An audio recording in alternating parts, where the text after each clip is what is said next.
व्यवस्था, कोई सिस्टम नहीं, कोई नीति नहीं, कोई रूल नहीं। यहां तक कि आपको मैं बताना चाहता हूं, हमारे पार्लियामेंट में जो अभी हमारे बजट किए हैं उन्होंने, अपने बजट मंत्री ने, उन्होंने कोई बजट में कोई भी ऐसा ड्राइवर के लिए कोई प्रावधान नहीं है, कोई भी बजट में कोई भी ऐसा सिस्टम नहीं है कि ड्राइवर को बेनिफिट मिल सके। हमारे सीतारमण जी जो उन्होंने बजट के कोई नहीं किया उन्होंने। किन ड्राइवरों की बात कर रहे हैं आप? क्योंकि ड्राइवर तो हर तरह के होते हैं, एक जो पर्सनल अपनी गाड़ी चलाता है उसको भी एक बार ड्राइवर। हाँ, बहुत अच्छा सवाल है आपका।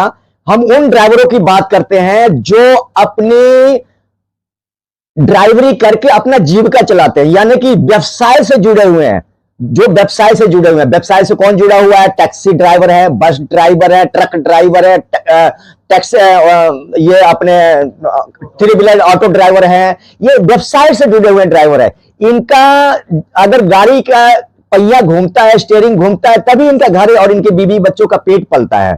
जिंदों को भी जरूरत है ड्राइवर और मुर्दों को भी जरूरत है। आप सुबह सुबह अगर आप चाय अगर पीते हैं तो वो भी आपके घर पर दूध पहुंचाने वाला भी ड्राइवर है। आपके लोग आए हैं, ये जो आज आपके समर्थन में लोग आए हैं जी, कितने राज्यों से आप लोग आए हैं? तकरीबन मेरे हिसाब से 15 से 16 राज्य के आ चुके हैं। कितने की संख्या में होंगे? क्या चीज जी? कितनी संख्या में जो ड्राइवर आए हैं यहाँ? इस बार हाँ। इस बार तो हम बहुत कम मात्रा में आए हैं, क्योंकि एक सरकार को एक बताना था उनको संघ के बारे में कि हमारे साथ इतने हैं, जब इतने देश पर, ये तो सिर्फ कार्यकर्ता हैं, जो जुड़े हुए हैं वो अभी नहीं आए। अगर जुड़े हुए हैं, दिल्ली में जंतर मंतर में खड़ा होने की जगह नहीं मिलेगा।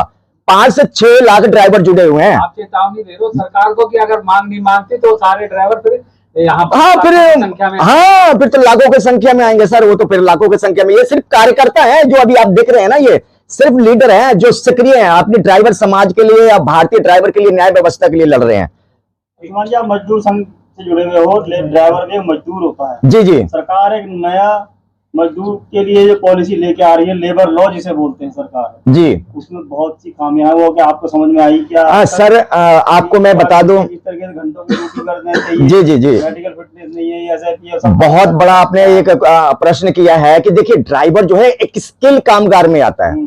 ड्राइवर 100% लेबर में नहीं आता, स्किल कामगार में आता है, यानी कि थोड़ी सी उसकी ऊपर है। हाँ, स्किल कामगार में आता है। दूसरी बात है कि आपने बहुत अच्छा ये बात कही है। देखिए, अभी हमारे नितिन गडकरी साहब की एक बयान अभी पीछे से आई थी। अब इलेक्शन आ रहा है, अब नितिन गडकरी साहब को, हमारे भारत के ट्रांसपोर्ट मंत्री जी को अब ड्राइवर याद आने लग गए हैं, क्योंकि अब इलेक्शन आ रहा है, 2024 में इलेक्शन आ रहा है। और वहां पर भी उन्होंने भेदभाव कर दिया। उन्होंने कहा कि ट्रक वालों के लिए घंटे तय होने चाहिए, उनके लिए ये होने चाहिए। अरे भाई, तुम भेदभाव क्यों कर रहे हो? अगर रूल बनाना है तो सबके लिए बनाओ ना, कोई कानून बनाना है सबके लिए बनाओ ना, चाहे वो टैक्सी वाला हो, चाहे वो बस वाला हो, चाहे वो थ्री व्हीलर वाला हो। आप भेदभाव की राजनीति क्यों कर रहे हो? हमें क्यों आपस में तोड़ रहे हो? वो फिर आपस में ड्राइवर लड़ेंगे कि भैया ये तो बस वाला ड्राइवर, इसको फैसिलिटी मिल रही है और ट्रक वाले को मिल रही है, और ओला वाले के और टैक्सी वाले को नहीं मिल रही है। ये आपस में एक तरह के लड़वाने की पॉलिसी भारत सरकार और माननीय नितिन गडकरी साहब जो लेके आ रहे हैं, ये हमें बिल्कुल हरगिज मंजूर नहीं है। मैं भारत सरकार और नितिन गडकरी साहब से निवेदन करूंगा कि आप तुरंत इस पर ध्यान केंद्रित करें और जल्द से जल्द सभी के लिए एक रूल लेके आए। ये नहीं कि ट्रक वाले के लिए लेके आओगे और बस वाले के लिए नहीं लेके आओगे, टैक्सी वाले के लिए लेके आओगे और वो ऑटो वाले के लिए, सबके लिए एक समान पॉलिसी बने। भारतीय ड्राइवर के जो शोषण भ्रष्टाचार हो रहे हैं वो उस पर रोक लगे। और एक और आपको मैं इस मीडिया के माध्यम से मैं धन्यवाद करूंगा। अभी बहुत सारे हमारे मीडिया बंधु इसमें बहुत अच्छे से काम कर रहे हैं और भारतीय ड्राइवर की पीड़ा को समझने लगे। हालांकि मैं 4-5 साल से इस कार्य को कर रहा हूं। अब भारतीय जो मीडिया है, अब उनको भी थोड़ा बहुत, उनका भी हमें सपोर्ट मिलने लगा है। मैं मीडिया बंधु का भी बहुत बहुत धन्यवाद करूंगा। देखिए, सवाल कहां है? सवाल है कि हमें सबकी आवाज सुनना है, सबके लिए न्याय व्यवस्था में सुनिश्चित करना है। भारत सरकार कहती है कि हाँ भाई फलाना बॉर्डर बंद कर दिया गया, मध्य प्रदेश के बॉर्डर बंद कर दिया, वो सिर्फ पब्लिक स्टंट है, ओनली फॉर पब्लिक स्टंट। बयान में सुर्खियां चलती है, न्यूज में, टीवी में खबर चलता है, फलाना बॉर्डर बंद कर दिया, फलाना टोल टैक्स बंद हो गया, परंतु वहां पर जाओ तो गुंडे उनके सरकार के खड़े रहते हैं और हम उनसे जवाब तलब करते हैं तो कहते हैं भैया हमारे हाथ बंधे हुए हैं और हम इसमें कुछ नहीं कर सकते, हमें ऊपर से आदेश मिले हुए। यानी कि सोशल मीडिया पर, नेशनल मीडिया पर दिखाने के लिए बोलते हैं कि भाई ये चीज बंद हो गया है, टोल टैक्स बंद हो गया है, या बॉर्डर पे जो अवैध वसूली है वो बंद हो गया, बॉर्डर बंद गया, पर असलियत में सच्चाई कुछ और है। वहां पर बॉर्डर बंद हुआ ही नहीं, आज भी धड़ल्ले से बॉर्डरों पे अवैध वसूली चल रहा है, आज भी ड्राइवरों के साथ उनकी मौलिक अधिकारों का हनन हो रहा है, आज भी उनकी मान्य व्यवहार किया जा रहा है। अभी मैंने कल परसों एक वीडियो देखा, एक पुलिस कर्मचारी ने इस तरीके से मारा, और एक झारखंड की खबर थी, एक झारखंड की खबर थी। इस तरीके से, अरे देश में कानून व्यवस्था कोई नाम का चीज है या नहीं? अगर किसी ड्राइवर ने गलत किया तो आप उसको जेल में बंद कर दो, तुम्हें मारने का, तुम्हें कुटने का किसने अधिकार दिया? देश में कानून तो है ना। इस तरीके से पुलिस प्रशासन के रवैया ये ऑल ड्राइवर कल्याण संघ परिवार नहीं बर्दाश्त करेगा। अगर आने वाले टाइम अगर सरकार इस पर अगर कुछ ठोस निर्णय, यस यस यस मैडम, बिल्कुल आप सही कह रही हैं, वर्दी के नाम में गुंडागर्दी, मैं आपकी बात से एग्री हूं, और यही बात हम कहते रहते हैं कि वर्दी की आड़ में कानून का दुरुपयोग हो रहा है। अभी सरकार को आप अपनी मांगों को लेके कितना टाइम देना चाहते हैं? कितने दिनों के अंदर अगर सरकार ने आपकी बात नहीं मानी तो आप क्या करेंगे? अभी हमने आज दे दी है, भारत के सभी राज्यों में, केंद्र शासित राज्यों में सभी जगह हमने दे दी है। अभी इस पे सरकार का कोई उस पे आता है निर्णय, आता है कि नहीं आता देखेंगे। उसके 1.5-2 महीना बाद हम आरटीआई का इस्तेमाल करेंगे। आरटीआई का इस्तेमाल करने के बाद हमारा फिर वो स्टीयरिंग छोड़ो जो है शुरू करेंगे। यानी कि हमें कोई तोड़फाड़, कोई दंगा फसाद नहीं करना है, ना ना ना, बस गाड़ियां खड़ी करो और चलो दिल्ली की ओर, पार्लियामेंट पर चढ़ाई कर लो और लोकसभा पर चढ़ाई करो। बस हमारा तीन ही डिपार्टमेंट को रोकना है।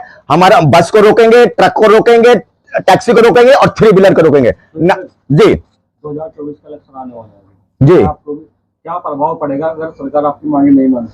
सर इस बार क्या आप कोर्ट जाएंगे अगर बात नहीं मानेंगे? कंटिन्यू। जी सर, आप कोर्ट जाएंगे अगर आपकी बात नहीं मानेंगे? हाँ कोर्ट जाएंगे जी, बिल्कुल जाएंगे, 100% जाएंगे, 100% जाएंगे जी, क्यों नहीं जाएंगे? तो बहुत टाइम लगता है भाई, कानून तो है ना, कोई चीज, कानून की व्यवस्था को तो मानना ही पड़ेगा ना सर। कानून से बढ़ के तो हम भी तो नहीं है ना जी, तो कानून की व्यवस्था को तो मानना ही पड़ेगा। सर्व जो उच्च न्यायालय, हमें उसका सम्मान करना हमारा प्रथम दायित्व है। पूना में ड्राइवरों ने जो आंदोलन चलाया था, शायद उनकी मांगे पूरी कर दी गई जी, क्या लग रहा है उसी की तर्ज पे आप लोग भी आगे बढ़े? देखिए मेरा जो मांग है छोटी मोटी नहीं है। भारत में ड्राइवर के लिए एक कानून व्यवस्था सुनिश्चित करी जाए। ड्राइवर को लूटने के लिए इतने 365 कानून बनाए गए हैं। आप देखते हो एक महिला आज अपनी बचाव पक्ष के अपनी कानून का इस्तेमाल कर सकती है। क्या एक भारतीय ड्राइवर अपनी बचाव पक्ष में ऐसा कोई कानून है जो कि वो अपनी इस्तेमाल कर सकते? 300 पे आप गाड़ी लेकर रोड पे निकल जाइए, डीटीओ आरटीओ इतने कानून है कि वो आपका जुत्ती नहीं है, ये नहीं है, लाइट नहीं है, बल्ब फ्यूज है, ये टेप नहीं लगी है, वो नहीं लगी, इतने चालान के प्रावधान कर रखे। यानी कि जो आदमी अपने घरवाली के गहने बेच के अपनी गाड़ी बनाया, जिन्होंने अपनी जमीन बेच के अपनी गाड़ी बनाया, जिन्होंने कर्जा लेके गाड़ी बनाया, उनके घरों में 20,000, 10,000, 50,000, 1 लाख का चालान आ रहा है। कहां से भरेगा वो गरीब आदमी? वो तो मर गया, वो अपने बीवी बच्चों को तो क्या पढ़ाएगा, कैसे पढ़ाएगा वो अपने बच्चों को? ये सोचने के विषय है। भारत सरकार को इस पर जल्द से जल्द कोई ना कोई ठोस कानून होना चाहिए, नियम होना चाहिए, भारत में जल्द से जल्द सिस्टम लागू होना चाहिए। सर महिलाएं भी कुछ हैं जो कि ड्राइवर हैं। हाँ बिल्कुल बिल्कुल, हम महिलाएं हमारे संघ में जुड़ी हुई हैं।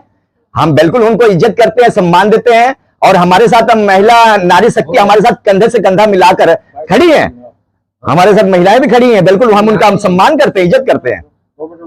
हाँ जी, कराओ ना, करो ना।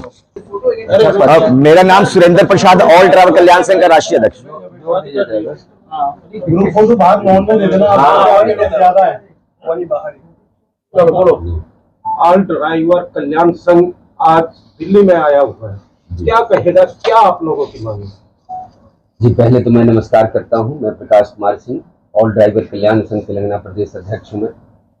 और आज 6 मार्च को जो जंतर मंतर पे धरना प्रदर्शन किया गया है, इसका मुख्य उद्देश्य ये था कि भारत में अभी तक टैक्सी, ऑटो, ट्रक, बस, ये लोग अलग अलग अपनी मांगों को लेकर लड़ाई कर रहे हैं। लेकिन भारत में पहली बार भारत के सभी राज्यों के संगठन आए हैं और सभी शामिल होकर हम लोग एक दिशा की तरफ एक मांगों को लेकर भारत की सरकार से मांग कर रहे हैं।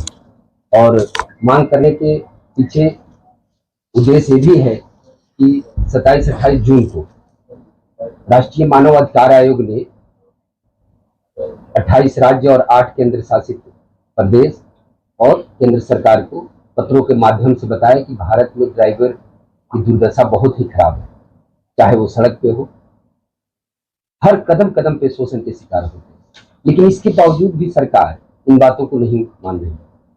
जहां जहां बीजेपी की सरकार है, एक तरफ कहते हैं कि भ्रष्टाचार बंद करने की बात नहीं करते हैं, और दूसरी तरफ मैं देख रहा हूं कि उनकी सरकार होने के बावजूद भी अवैध वसूली जारी है, जो अवैध वसूली करोड़ों में। तो ऐसा क्यों? ड्राइवर सड़कों पे काम करते हैं, भारत की सरकार ने सड़कों का निर्माण किया है, बहुत ही बेहतर मेरा भारत बन रहा है, लेकिन सड़कों पे चलने वाले जो ड्राइवर हैं रियल में तो वही हीरो होते हैं। उनके लिए सड़कों के किनारे शौचालय की सुविधा तक नहीं दी गई। आज भारत में ड्राइवर की वो दुर्दशा है जिसे मानव समझा ही नहीं गया है। राष्ट्रीय मानव अधिकार आयोग ने इन बातों को संज्ञान में लेते हुए सरकार को बताया कि पहले हमें इंसान समझा जाए। आज आने का हमारा उद्देश्य ही था कि हमें इंसान को समझा जाए। इस भारत जिस भारत में हम 75 साल बिता चुके हैं, एक तरफ लोग कहते हैं कि मेरा भारत बदल रहा है, लेकिन मैं देख रहा हूं कि आज भी ड्राइवर वही है। आज देश में पलायन कर रहे हैं। 365 दिन सड़कों पे काम करते हैं।